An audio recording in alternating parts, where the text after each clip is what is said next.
I'm John Golia. And I'm Greg Fife. And we are the Flight Safety Detectives. We're just two guys who have spent most of their career with the National Transportation Safety Board investigating aircraft disasters and aviation safety issues all over the world. Yep, and this podcast is where we talk about everything from accidents, airplane technology, to the big business of aviation. We live and breathe aviation. My co-host John has been in the aviation business for more than 60 years. He was the first and only airframe and power plant mechanic to get a presidential appointment to the National Transportation Safety Board. And Greg is a former air safety investigator and GO team captain for the NTSB. He's investigated everything that flies worldwide since he started his career 40 years ago. And on top of that, he is a Living Legends of Aviation inductee. So between John and myself, we have over 100 years of aviation safety experience. It's time to buckle up because it's going to be wheels up. Let's get this show in the air. Well, I would like to welcome everybody to today's issue of Flight Safety Detectives. We are on the road again, and I would like to remind everybody that today's podcast is brought to you by PAMA, the Professional Aviation Maintenance Association, as well as Avemco Insurance. Avemco specializes in general aviation insurance, so if you are in the need of insurance, whether you're renewing, buying an airplane for the first time, an instructor looking for insurance, give them a call. Their number is 888-879-0389. Again, 888-879-0389. And I would also like to thank all of our listeners who have emailed in ideas for the show. We have a growing list of ideas that we would like to address.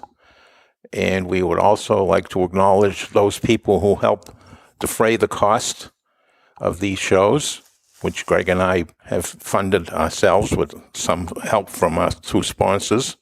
And if you want to, you can log on and with Patreon and many other and make small contributions to help us offset the costs. We greatly appreciate it. And without further ado, we can get into today's podcast.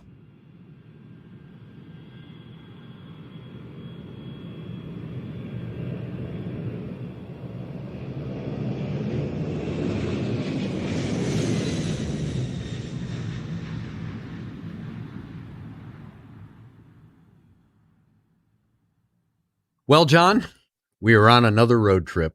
Thank goodness. This time it's to a warm spot. Daytona Beach, Florida. Embry-Riddle Aeronautical University. Home of the Eagles and my alma mater. And it's a good place. And we're in the studio today for WIKD. It's nice. And if you're close by, it's 102.5 FM. And it's a great day to have another episode of Flight Safety Detectives. Well, it's even nicer to be in a professional studio versus your little office and wherever I am, whatever I call an office for us doing our podcast. So I am certainly jealous of all the equipment I'm looking at and all the, not only first-class equipment, but the first-class studio. And it's really quite a difference. Well, if you would actually get out there and get us more sponsor money, we could actually have a professional studio. That would be nice. It would be nice. Well, we're looking forward to doing that because, as we've talked about in the past, we are looking to have a studio of some sort to be able to do our YouTube broadcast as well as recording our podcast. So, again, get off the stick, John, and get us some money so we can build a nice little studio. In Denver, I'm sure. Well, Denver, Boston, I don't mind traveling. So. Okay. Well, we are fortunate. We're blessed that we've been invited to Embry-Riddle Aeronautical University in Daytona Beach to do this podcast, but we're going to meet with a number of faculty and, of course, some students. We want to introduce the audience if they don't know who Embry-Riddle is. Of course, it is a premier aeronautical university, and I was blessed to be able to have graduated from this university, and this is where really my career started in aviation safety as an intern. So I owe a lot to the university, and I try to give back through a variety of things that I do. You and I have talked about Embry-Riddle on previous podcasts, and we've had some folks. And of course, you and I had talked about a young lady who published a paper in the master's program or PhD program that created a little bit of controversy with some of the feedback we got, which we will address at some point, not in this particular podcast, but we will have that young lady on to talk about it. But today we're going to absolutely talk about a variety of different things with Embry-Riddle. And we are fortunate today to have Bob Joyce, who is the Director of Aviation Safety on the flight side here at Embry-Riddle. So welcome to the show, Bob. Glad to have you. Thank you, guys. Thanks for having us.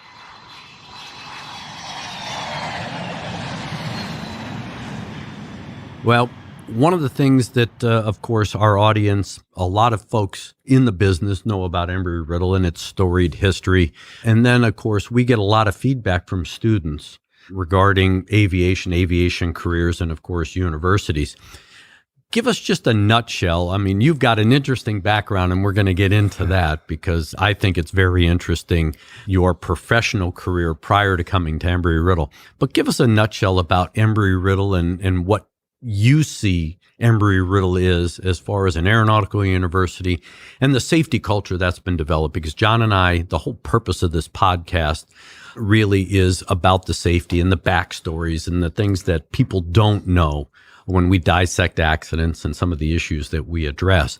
Give us your idea and your perspective of safety here at Embry-Riddle and how that culture has evolved. We're very fortunate here at Embry-Riddle. Safety trumps everything else. And that's right from alumni like yourself, the board of trustees, the president, right through to the newest student. You know, we have posters up, you are the safety culture, live the safety culture. So, and we're very fortunate here because for most of our students and flight instructors, for example, that's all they've ever known. And we have a big sign up in the flight ops building, safety, quality, professionalism, in that order. All three are very important, but safety will trump any situation, any kind of doubt that their safety would be compromised, that we won't do the activity. And we can get into the safety culture and the safety management system, but really to have the buy-in from the top right through, I don't like to say top down, right through across the entire university, which includes the alumni. From a guy working in safety, it's a pretty fortunate position to be in. Now, John and I have talked on a number of podcasts about safety management systems and tried to introduce it in a very generic way because it is a complex subject. But one of the big issues and questions that I get a lot is how do you define professionalism? Because the NTSB has really now put that into their vocabulary when they're looking at accidents and a lack of professionalism that have either caused or contributed to accidents. How do we define professionalism here at Embry-Riddle, and what kind of culture, or at least definition of professionalism as it relates to safety culture, is ingrained in the students that come out of Embry-Riddle? Well, you know, there's the cliche answer, you know, doing the right thing when nobody's watching, but we do really take that to heart. And we have kind of another challenge here because we deal with emerging professionals, right? They're coming right out of high school and we're introducing them to a whole lot of different concepts, whether it's doing your laundry for the first time by yourself or living on your own, right through to this is an aileron as we start teaching them the flight side of things. So, but we ingrain that from day one and we show them the resources that are available to them. In fact, for our flight students, the first oral they'll do with their instructor is they get a tour of the flight ops building, get introduced to the different professionals within the building and how they can help them. So, and then right through to our flight instructors who are kind of heading off to the airlines that are young professionals. But on top of that, we also have ingrained professionals that we get to work with, like yourself, the faculty, the staff, our fleet maintenance. They're entrenched in their jobs. They live here at Embry-Riddle. So some of the conversations I'll have with, say, fleet maintenance folks is part of our job in the flight ops building is to teach that professionalism, whether it's, you know, picking up a piece of paper on the floor, right through to knowing your flight operations manual and adhering to the different protocols and procedures we have in place, but also understanding it's a lot of information. They're new. So part of what we're doing is still teaching that professional approach to flying airplanes. And one of the concerns that John and I have had in the past, especially with flight instructors that are looking to build time and then move on to a bigger and better career, is keeping their head in the game. One of the things about being a flight instructor is the fact that if you are young and you are trying to accumulate the appropriate time to move on to your next level career, how do you stay in that moment? How do you stay within that professional circle, if you will, and give your student that 110% till you accumulate hours versus just droning around in the sky so you can park or something into your logbook so that you can then move on to your career? How do we do that here at Embry-Riddle to keep these students, these flight instructors focused? Because I know that we have flight instructors that then stay on after they graduate, they work in the program before they move on. How do you keep them reined in and keep them thinking not only safety, but of that professionalism so that they don't just sit in that cockpit and they give the student what they deserve, and that is the highest levels of safety education as they are going through their flight training? It's a great question. And Ken Burns, a few years back, created the Flight Instructor Quality Assurance Program, which the first job I had here at Embry-Riddle was Quality Assurance Manager for the Flight Department. And when people hear that, they usually think maintenance of a QA position, but we have senior instructors that are mentors that will observe orals, flights, and FTDs. And it's more on the training side, but it's also helping that instructor, if they are sort of getting distracted by something, to stay tuned in. They'll debrief with the mentor. We, as the flight safety department, will share different scenarios that have happened or any trends that we're seeing, all de-identified, of course, but we meet regularly with the training teams to share these events just to make sure that they're aware that these things can still happen. And as you said, you can't have a bad day as a flight instructor. You have to be tuned in, not only just for the quality instruction, but primarily keeping you and your students safe. And again, one of the issues that John and I talk about across the board, not just on the flight side, but of course on the maintenance side, is that accountability. And again, it's real easy to point the finger. Well, I didn't do that. It wasn't my problem, or it was a bad policy and procedure and I was just told to follow it. What kind of culture is there here where if you have a flight instructor and they see that, hey, something could be done better, or this doesn't appear safe to me, or something to that effect, what kind of reporting system have we built into this flight school? We know that it occurs and it exists in, quote, a safety management system within an established organization like an airline, of a non-punitive reporting system. How does that work in a flight training environment at a university like this? That's a great question. So my position as Director of Aviation Safety, I'm not actually part of the flight department. I report directly to the Dean of the College of Aviation. So my office is actually downstairs in our flight operations building. All the training folks have their offices upstairs. My windows are frosted if we want to have a closed door conversation. So the instructors know they can have a confidential conversation. We have a confidential reporting system. We use WBAD as our reporting system. So usually, if they don't want to do it on their own, they can come into my office. I can help them write the report, or our student assistants. We all sign confidentiality agreements within everyone that works in our office. The flight training guys are great. They know they won't even ask for names. And they really don't care if someone has a situation that we need to remediate a little bit. But they know the door is always open. If they see something, say something. We push that constantly. And it's actually happened just this week. We've had a couple situations where somebody saw something that might be a concern. They've come to my office, and not only a flight instructor, but dispatchers. This was the other situation. And they know that they can say it confidentially, and then I'll find a tactful way to approach that subject. Now, do you deal with maintenance folks as well, or are you just with the flight ops? Yeah, we were involved with fleet maintenance, and they've brought the AMS, Aviation Maintenance Science, into our world recently and working with their safety management system. And then just in the last few weeks, the Unmanned Aerial Systems, UAS, has now come under our safety management system. And really, the Dean of the College of Aviation, Dr. Stolzer, he's written books on SMS. He knows it so well. And all of those departments are under his supervision. So it kind of made sense to bring those different flight departments into aviation safety because it's all related. And that reporting system goes across the board. Yes. So whether it's maintenance or unmanned vehicles or whatever, the reporting is the same if there's any kind of safety-related hazard or issue. It is. And, in fact, with our fleet maintenance, it's a confidential reporting system. And one of the mechanics was great. He goes, well, the one computer we use for our confidential reporting is right in the middle of the shop. So just an observation like that. So we've actually changed how they report so they can do it confidentially and not go to the one computer in front of everybody else. And a great observation by that technician. It's great. Something we never thought of. Wow, that's interesting twist. See, because mechanics are trained to observe. Right. Yeah. So they know when someone goes to that Right. computer. And it's a different world in the shop. I mean, it's not as big. We've got 150 to 200 flight instructors, 1,200 to 1,400 flight students. Whereas in the shop, it's a little more intimate group. And if something happens, they might all turn their head and go, what was that? So it's a little different approach but the guys have been great. They've actually come with a couple of different proactive reports that have initiated some change, not only in the computer, but another area we were dealing with because of COVID. They saw where safety was compromised in how they're communicating with the pilots. And because of that report, it kind of spurred some conversations and a risk assessment. And we went back to how we used to handle the clipboards and writing up airplanes.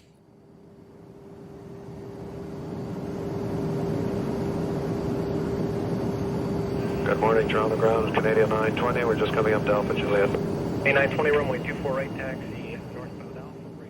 After somebody reports something and you get into it, and maybe you've reached a conclusion, or maybe it's an open item, where does it go from there? So we'll get findings, look for recommendations, and depending, again, I'm not a mechanic, so we might go to someone in the shop. We have a liaison in the shop that's an AMP. On aviation maintenance science, we have one of the faculty who's done a great job. She's given up some of her teaching side to be a safety coordinator for aviation maintenance science, and we're looking to do the same thing with UAS. So we'll go to those. I'm a flight guy, so I can deal with a lot of the situations within flight. But if it's a situation where maybe we think some remedial training is required, and we don't do that in the safety office. If it's a flight person, for example, we'll send a de-identified version of the narrative to the chief flight instructor. He'll forward that to the manager of standards. He'll ask me for the name so we can assign a standards pilot to do the training, and we kind of reverse the process and close it out. So, and the same on the maintenance side. Again, it's a little more challenging to be completely confidential in maintenance. If somebody drops something or something happens, they all kind of know, right? Or somebody gets hurt. But it's the same idea. We'll do the investigation. We'll kind of seek the subject matter experts in the shop. And they all kind of have learned now that it is for the greater good, and maybe we can change something and prevent that from happening again. Now, who is that person's name? I can't say. The woman. Oh, Kristen Klaus. On the aviation maintenance science. I thought you were testing my confidentiality. Can't reveal my sources, right? Yeah, well, we do that on this show every once in a while. Yeah. Trust me. No, So Kristen Klaus. I'd like to talk to her. Yeah, she's great. She's been a great addition. And we knew when aviation maintenance science was proposed and we're going to work with those guys on their safety management system and risk management strategies that we're not AMPs. We don't know that world. We don't pretend to. And the beauty of Embry-Riddle, I mean, when I took this job, they asked me a question: what would you do if you didn't know how to handle a situation? I said, I work for the all-star team of aviation, anything aviation. There's an expert anywhere. And I've used it. We were working on a tabletop scenario a couple of years ago, and we had a question about a air traffic control component. I said, I'm going across the street. Professor was working with some students, moving airplanes around in the lab, and it's just like I was actually in an airplane, and he's talking to me because hang on a second, turn that guy to, 270 climb maintain. And then he come back to me, and because he was working a few different stations within the lab, but answered my questions. So we're very fortunate here to be surrounded by such expertise. I tell a lot of my students in an SMS class that it really is, you have to change your mindset to be all-inclusive. Yes. And you have to say, who are the stakeholders in whatever problem you're looking at, and reach out to them and bring them in. And really, you never know who's going to have the key to this problem that you're trying to solve. I often tell a very long story about, in my past, running a group of safety people for a station of 700 or 800 people. And we had a problem that wasn't solved for a long time. And finally, in a group meeting, a utility person, which is the lowest paid person in the airlines and the one that is disrespected most often, he came up with the answer sitting in the back of the room. And as the chairman of that group, I ended up getting the accolades for solving this problem. And it really came from the John person. takes a lot of accolades, especially with this show. Trust me. Take all the credit and give out all the blame, right? It came from the person that was least expected to have the ability to solve the problem. So I had a risk assessment this morning. We were doing something on a new operation that we're trying to implement.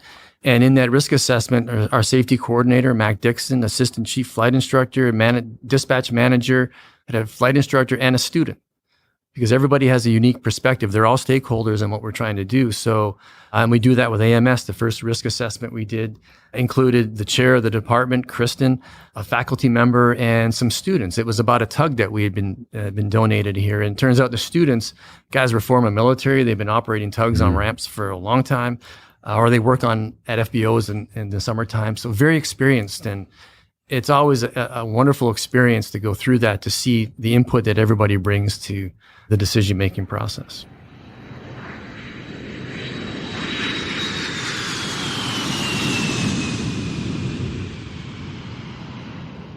One of the things that I've been preaching ever since I've been preaching aviation safety, and one of the concerns about having a flight school is that in this type of environment, whether it's here at Embry-Riddle or any other flight school, we're all training as single pilots, if you will. You're flying with a flight instructor, but a lot of your training is done as a single pilot, because eventually you're turned out as a single pilot.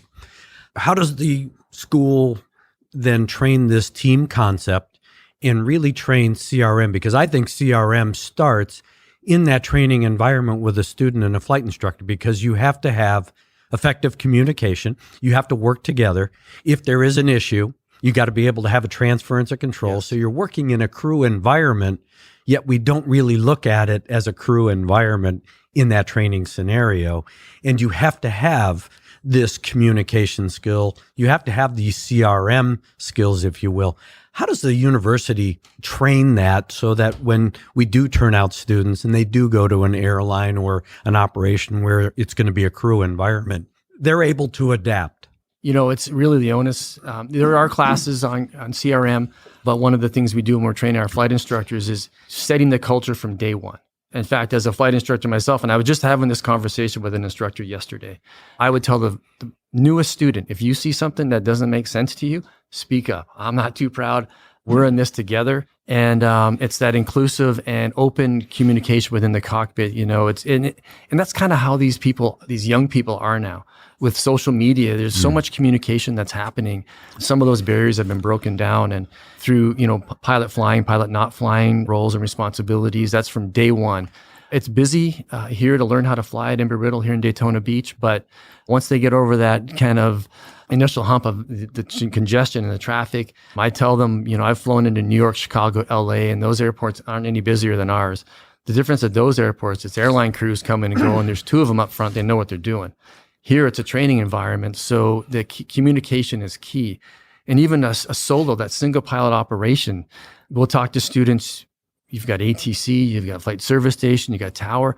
I'll say to them, what's your biggest hazard here in Central Florida? And we'll get down to other airplanes, right? Because it's a flight training environment. And I'll tell them, well, who's in those other airplanes? And they'll usually say students. I'll say, okay, well, who else is in that airplane with that student? If you need some help. Oh, a flight instructor. I said, yeah, there's a whole airborne cadre of flight instructors, whether it's ours or someone else's here in Central Florida, that are part of your crew. And we gave out a safety award to one of our flight instructors a couple of years ago that helped a solo student that was having some trouble in the pattern, got on the frequency and helped that pilot land the airplane safely. So CRM isn't just within the cockpit, as you know. There's all kinds of resources, and we make sure they're aware of those. We live in aviation, and we have the greatest high-tech airplanes and the latest computer-controlled instruments and, the latest and greatest in general.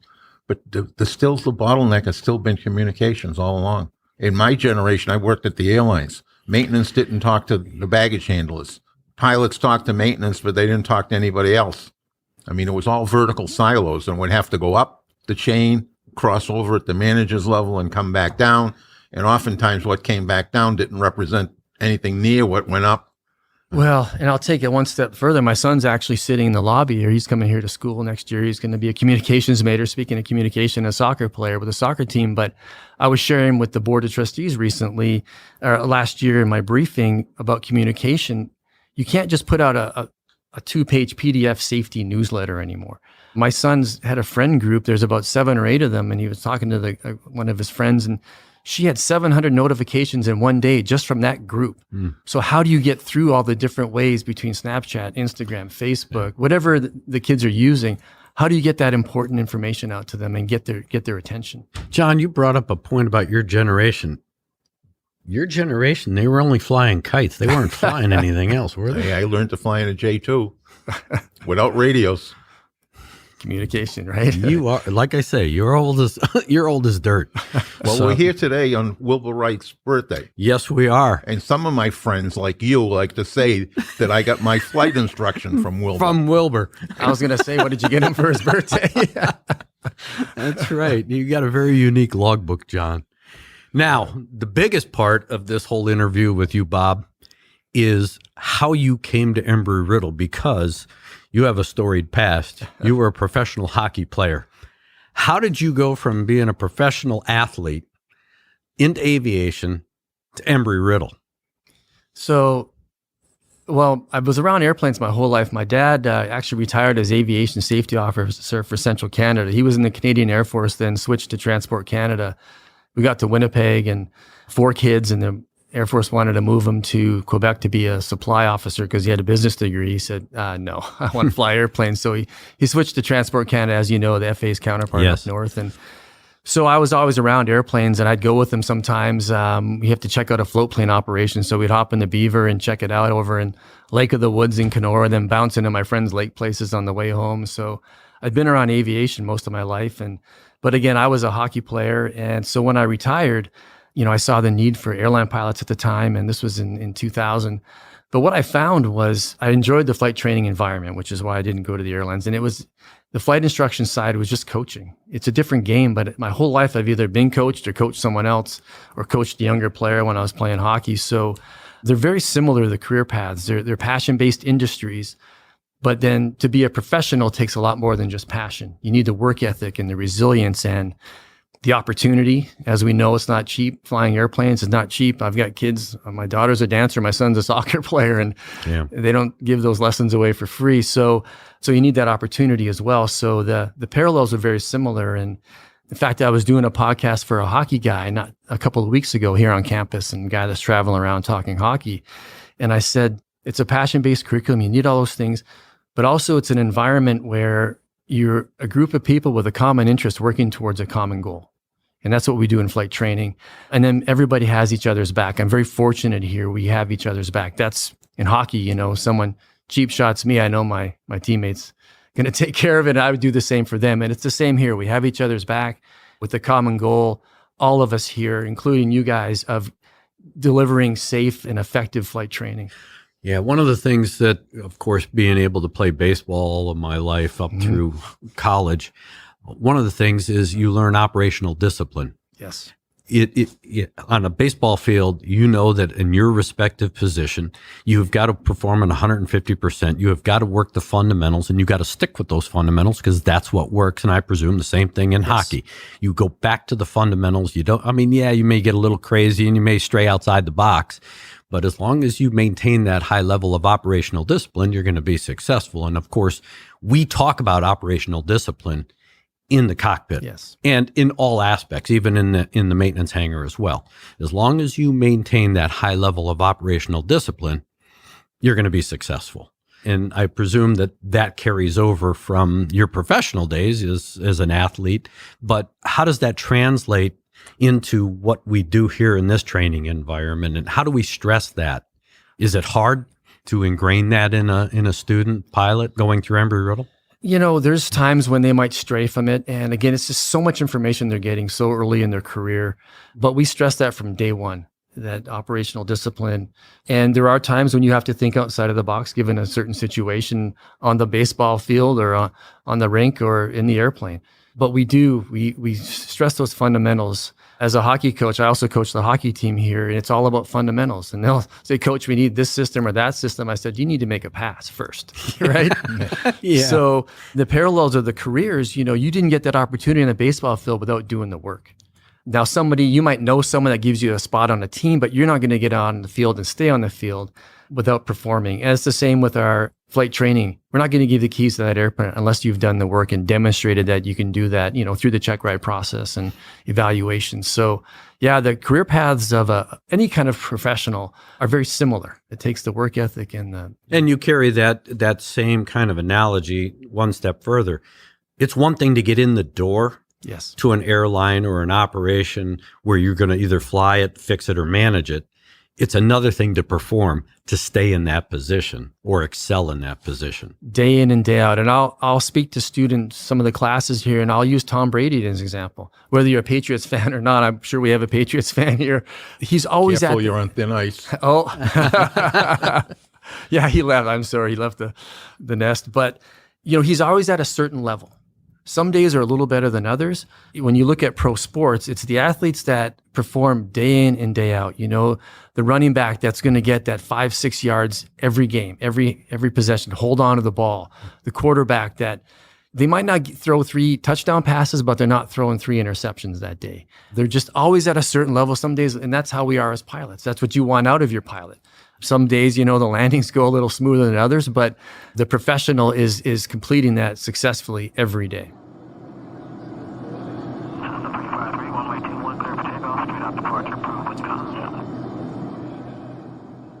Well, Greg, it was great having Bob Jones on this show. It's great being at Embry-Riddle, but we'll wrap this one up and move on to our next adventure here at the university.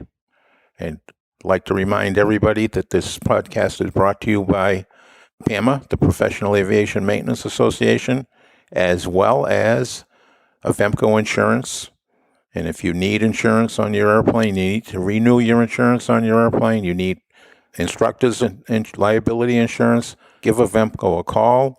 If you mention the show, you get a 5% discount, which is not too shabby. And it's always nice dealing with your insurance carrier instead of a broker. You have nobody in between. So if you need insurance, give Avemco a call, 888-879-0389. Again, 888-879-0389. I would like to welcome everybody to email us their comments at flightsafetydetectives.com. We've picked ideas off for the show from those comments. We've reviewed accidents from those comments. We review every single one of them, and oftentimes we'll either call you or email you directly about any comments you may have or any additional information we may need. So, and in closing, I always remind everybody that this pandemic is not behind us. So wash your hands off and wear your mask whenever you're in groups and not outside. Don't gather in large groups inside facilities like restaurants or anywhere else where there's a large number of people. If we all mind our P's and Q's, you'll be surprised how quickly this virus will disappear. And if you're going to go flying, please do a pre-planning exercise before you even get to the airport. Plan your flight. When you get to the airport, do a thorough pre-flight of your airplane and fly safely. To listen to more episodes of the show, go to flightsafetydetectives.com or the Professional Aviation Maintenance Association at PAMA.org and wherever you find your favorite podcasts. Catch us next time when John Golia and Greg Fife talk about all things aviation. Thanks for listening.